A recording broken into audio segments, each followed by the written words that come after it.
না চলে আধা ঘন্টা ধরে বসেছি চল ঘুরে বন্ধু আর 5টা মিনিট বড় কষ্ট কইরা আমি নামাজটা পড়ে আহি আরে বাবা রে, পাক্কা নামাজ হয়েছে গেদি এক একটা নামাজ না বললে কিছু হইব না চল এটা আবার কেমন কথা কইলি এক একটা নামাজ না পড়লে কিছু হইব না আল্লাহ চাইলে 3 ওয়াক্ত নামাজ দিতে পারতো যেহেতু আল্লাহ 5 ওয়াক্ত নামাজ দিচ্ছে নিচে জীবনে একটা কারণ আছে ও আচ্ছা কারণ আছে তো তুই হলো যে তুই এত জ্ঞানী তোর একটা আঙ্গুল কয়টা 5টা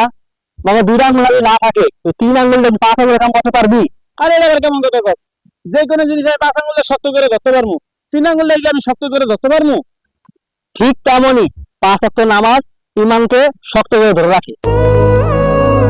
আর 5 ওয়াক্ত নামাজ আমাদের জন্য অনেক উপকারী ফজরের নামাজ পড়লে চেহারায় নূর আসে জোহরের নামাজ পড়লে রিজিক বাড়ে আর আসরের নামাজ পড়লে শরীর শক্ত হয় আর মাগরিবের নামাজ পড়লে তোর সন্তান তোর কথা শুনবো আর এশার নামাজ পড়ে ঘুমাইলে তুই শান্তিতে ঘুমাইতে পারবি আর সারা রাত তোরে ফেরেশতারা পাহারা দিব